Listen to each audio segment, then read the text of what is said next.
are some exciting scenes from today's episode of Liberty's Kids.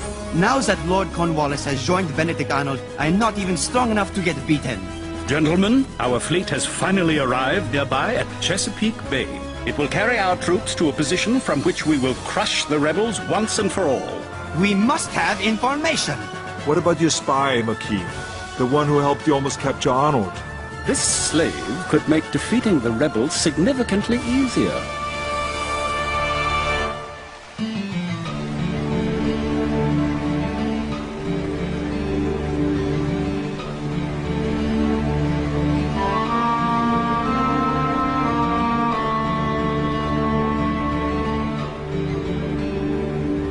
I have always thought that one person of ability may accomplish great things for the world if he first forms a solid plan.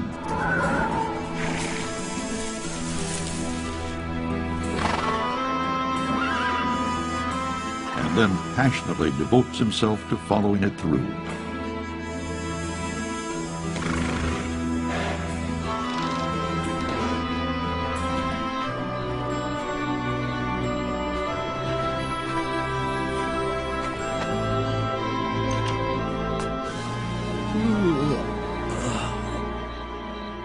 Huh? What is it, James? Master, do you believe in freedom? You know I do. I'm a patriot. I believe in this new country. General Lafayette left here only yesterday. I would like your permission to join him. Then I'll come back if I survive.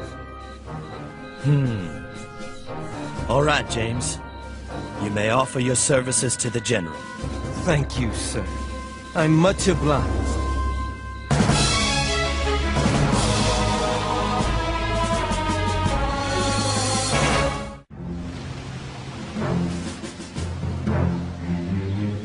Without a navy, we can do nothing decisive. With it, everything honorable and glorious. General Washington, when do you think the French fleet will get here? I expect General Rochambeau knows when Admiral de Grasse will grace us with his company, but our good ally is not safe. If the ships would arrive, we could take New York and end this war. The French haven't even come through with support for Lafayette, one of their own. Yes, General Knox. The poor Marquis races through the Virginia heat with barely 1,200 hungry men, trying to stop that traitor from burning more homes to the ground. Benedict Arnold. Pillaging my state. If only Lafayette could capture that traitor. I want the traitor. I want Arnold alive to face the justice he deserves. I would like to face General Arnold too, to ask him if he no longer believes all his lofty words about freedom. But we are powerless, running like rabbits from place to place. Where are our French troops? Our ships? Ships? Ships sail on water. Water is cold. Please don't mention cold, Jobert. It reminds me how hot I am. Write this to Washington, please. Your Excellency. Now that Lord Cornwallis has joined Benedict Arnold here in Virginia, I am not even strong enough to get beaten. I must find other means with which to fight. I remain supremely confident of our ultimate victory. But sir, I am running out of men, supplies, and ideas. Henri, you're in the presence of a general and a lady. Get dressed.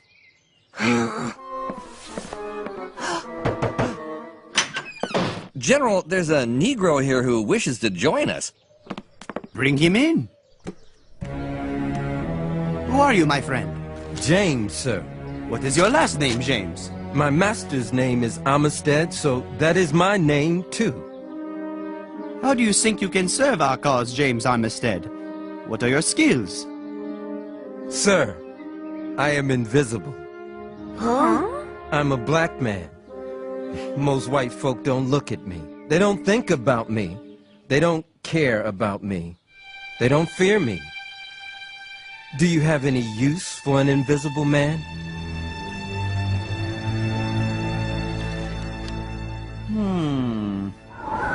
This horrible southern heat. If General Clinton had heeded my advice and permitted me to crush Washington in the North, His Excellency would be a prisoner, and I wouldn't be in Virginia sweating like some beast of burden. General Arnold, sir, you ordered me to bring you any Negroes offering service? Ah, yes, in return for their freedom. They value freedom above all else. That is why Negroes can be relied on. Bring them in. How long have you lived in this area? All my life, sir. You know your way around, even in the dark? Yes, sir. You will serve me as my guide. First, clean my coat.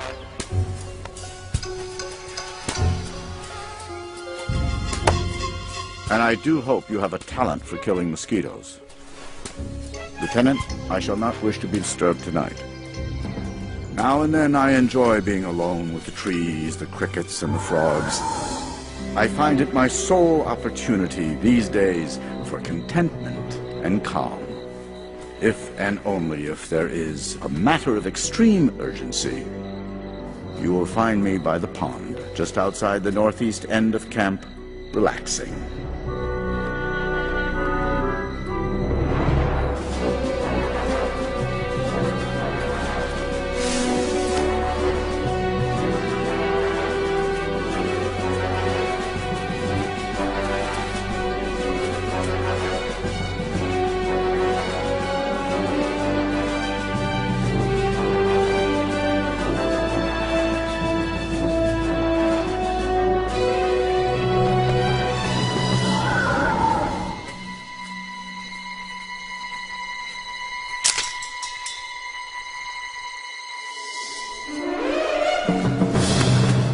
This way! After him!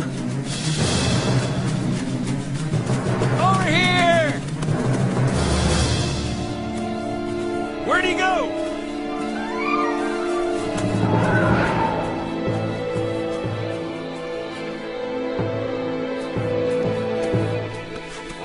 You will find the spy in our camp, and you will hang him. So we almost captured Arnold, all because of James Armistead? Oui, Henri. Perhaps James is the secret weapon we've been lacking. Henri, I told you to put on your clothes. Oui. Good morning, sir. 3 more desertions last night. It's this heat, Lieutenant. Our troops are from colder climates. I'd hoped that seeing me wearing full uniform would inspire them.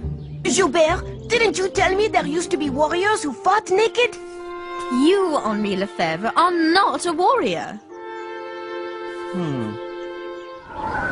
Now Clinton calls me North. At least I can meet Washington in his foolish campaign to retake New York. Sir. I'd like to continue to serve, sir. Please don't send me back to slavery.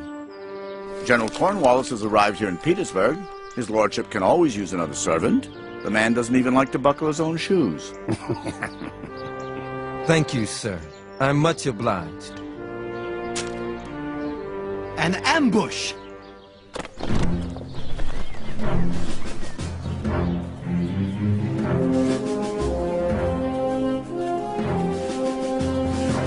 Captain Wayne, we wouldn't have lost any of your brave men at James River if we had intelligence of Cornwallis's plans. Thanks for the lightweight uniform, sir. You are welcome.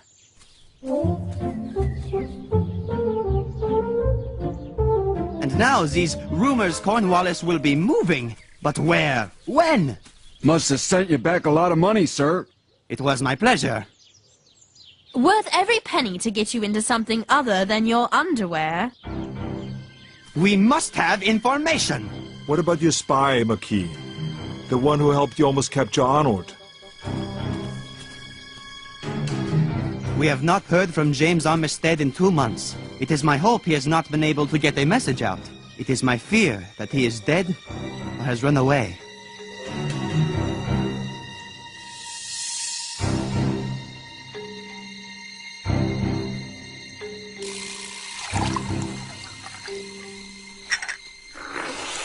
I asked the spies, sir, do you have any last words? Yes, sir, he answered. But if I told them to you, they wouldn't be mine anymore. More pie? Ooh.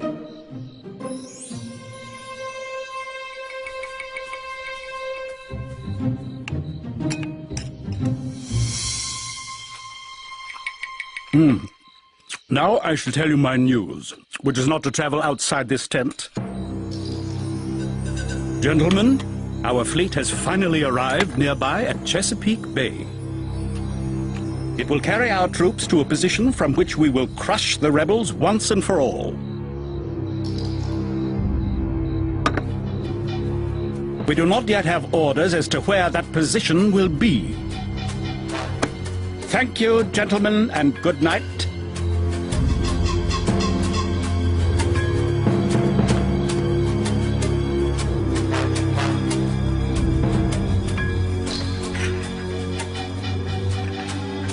What's your name?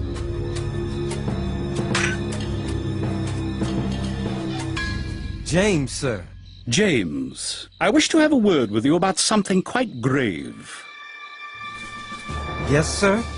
I wish to talk to you about spying.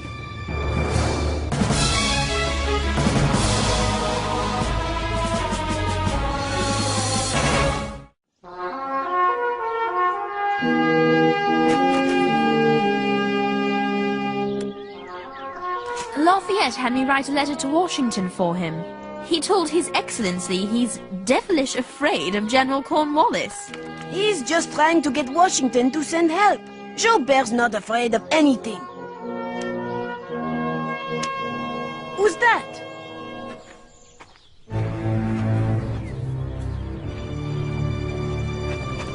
James Armistead!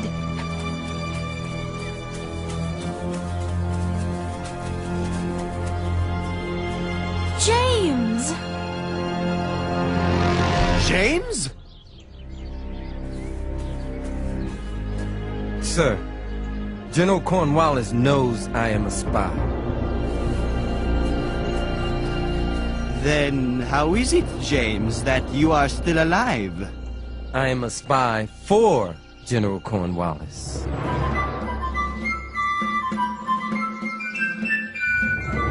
Cornwallis thinks you are working for him? James, you are brilliant!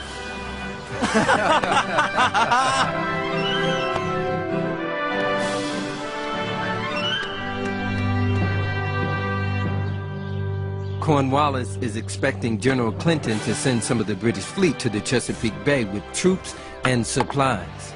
But where will these ships take the British troops, mon ami? If Cornwallis knows, he's insane. And he's careful with his maps and papers. But I'll find out, sir. I swear I'll find out. You be careful, James. Now that Lord Cornwallis thinks you are spying for the British, you are in more danger than ever. It's only fair that I give you a chance to change your mind and never again return to the English camp. No one will think any less of you, my brave friend. I'll need some phony papers to give Cornwallis. You shall have them. But not quite yet. And now that we have finally received the orders containing our army's real destination, you, James, shall take these orders to Lafayette with a false destination to lead him astray. Tell him you took them from my pocket when I was drunk. Yes, sir. You shall have your freedom and more. You Negroes take care of me, and I shall take care of you. James, is tea ready? Another minute, sir. Then, Lieutenant, let us enjoy 60 seconds of fresh Virginia air. This slave could make defeating the rebels significantly easier. Ah, it's lovely outside. Now, Lieutenant, we must use this particular spy very carefully. Don't you feel like taking some air, too? I'll watch things here.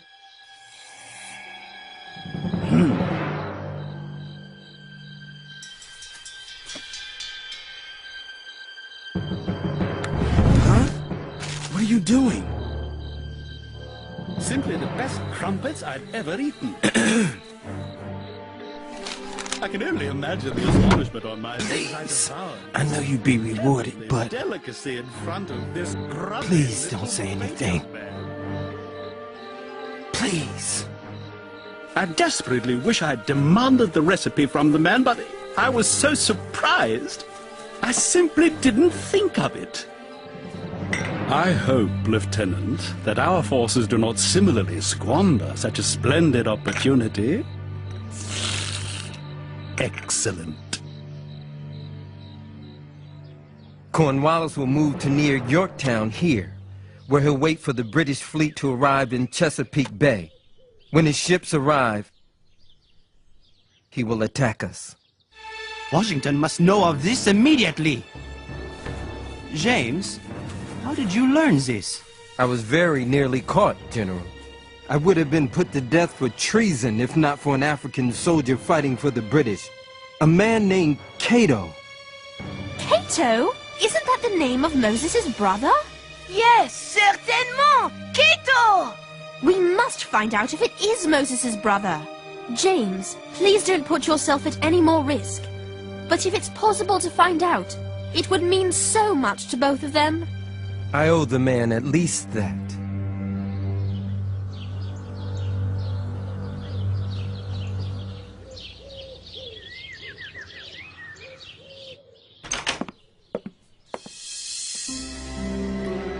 General Rochambeau lied to me. Our French fleet is headed for Chesapeake Bay in Virginia, not for New York as Rochambeau promised. My plan to take New York is ruined, but this might provide us with the opportunity we've been waiting for. We know Cornwallis is at Chesapeake Bay, sir. Yes, General Knox, at Yorktown. Admiral de Grasse will have 29 warships and 3,000 troops. Here, our army and Rochambeau could march south and join Lafayette on the other side of Yorktown. Here. We would then be surrounding the British by land and by sea. So the army marches south. It could be the huge victory we've been hoping for. Yes, James, it would certainly lead to a great victory, or a devastating defeat. The risk would indeed be grave.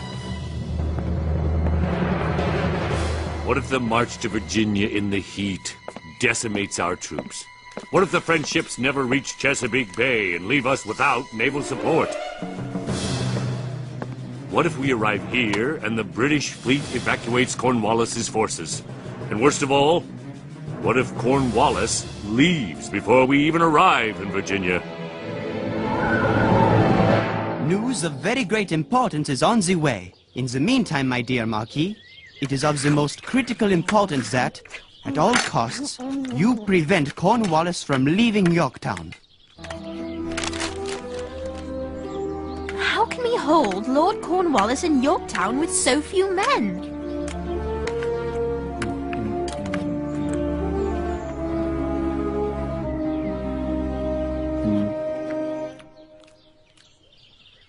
Sarah, please write back to His Excellency.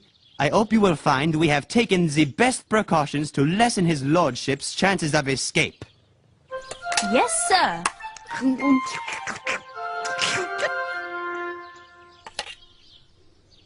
Is there any more? Whatever this is?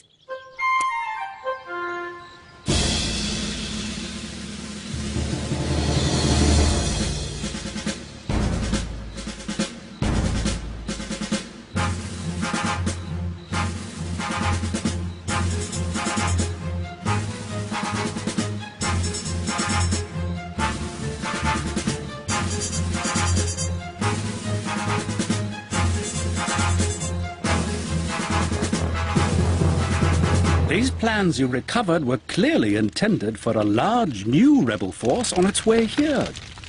To reinforce Lafayette. Fine work, James. So we shall indeed remain here at Yorktown until our fleet arrives. I want you to gather my senior officers back here in 20 minutes. Cato. What? Do you have kin named Moses? Moses? My brother.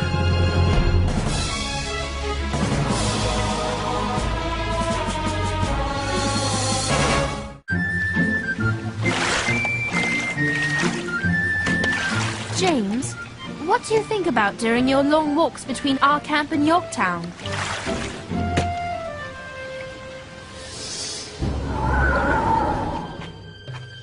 The petition of James, a slave belonging to William Armistead. That your petitioner, convinced of the just right which all mankind have to freedom, even though he was a slave, did during the ravages of Lord Cornwallis through the state of Virginia, enter into the service of the Marquis Lafayette, that he often, at the peril of his life, conveyed messages from the Marquis into the enemy lines of the most secret and important kind, the possession of which, if discovered on him, would have certainly endangered his life.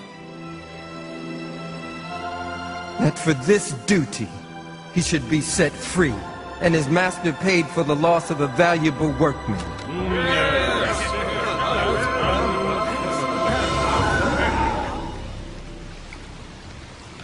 Freedom, Sarah. Freedom.